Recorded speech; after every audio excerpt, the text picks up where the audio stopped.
আবহাওয়া দপ্তর জানাচ্ছে, শনিবার কলকাতা সহ দক্ষিণবঙ্গে ফের কালবৈশাখীর পূর্বাভাস রয়েছে। 50-60 কিলোমিটার বেগে ঝোড়ো হাওয়ার সঙ্গে হতে পারে শিলাবৃষ্টিও। উত্তরবঙ্গেও ভারী বৃষ্টির সতর্ক জারি করা হয়েছে। দার্জিলিং ও কালিম্পংয়ে রয়েছে ধসের আশঙ্কা। বদলে গিয়েছে আবহাওয়া। দক্ষিণবঙ্গে শুরু হয়েছে বৃষ্টি।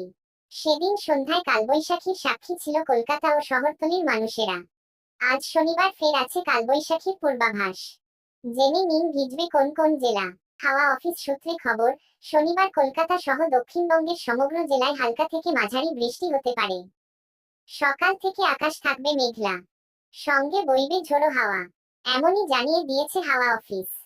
আজ সকাল থেকে আকাশ পরিষ্কার থাকলেও বেলা বাড়ার সঙ্গে সঙ্গে বদল হবে আবহাওয়া। আজ আছে বিক্ষিপ্ত শিলাবৃষ্টির সম্ভাবনা। বৃষ্টি হতে পারে উত্তর দক্ষিণ 24 পরগনা, পূর্ব ও পশ্চিম মেদিনীপুর এবং পূর্ব ও পশ্চিম বর্ধমান জেলাতে। বাকি জেলাতে হতে পারে হালকা বৃষ্টি, এমনই জানিয়ে দিয়েছে হাওয়া অফিস। বুলেটিন অনুসারে আজ বিকেল থেকে হবে বৃষ্টি। আজ 50 থেকে 60 কিলোমিটার বেগে বইবে ঝোড়ো হাওয়া। আজ কলকাতায় সর্বোচ্চ তাপমাত্রা থাকবে 32 ডিগ্রি, আর সর্বনিম্ন তাপমাত্রা থাকবে 24 ডিগ্রি সেলসিয়াস। এর পাশাপাশি উত্তরবঙ্গের জেলাগুলোতে হতে পারে ভারী বৃষ্টি, যদিও বিগত কয়েকদিন ধরেই সেখানকার একাধিক জায়গায় দুর্যোগ পরিস্থিতি আছে। উত্তরবঙ্গে বাড়বে বৃষ্টির পরিমাণ। পরিস্থিতি এতটাই ভয়াবহ হবে যে ইতিমধ্যেই দার্জিলিং ও কালিম্পং জেলায় ধস নামার আশঙ্কা আছে।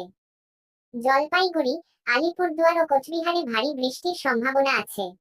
আগামী 7 মে বৃহস্পতিবার পর্যন্ত চলবে দাপট।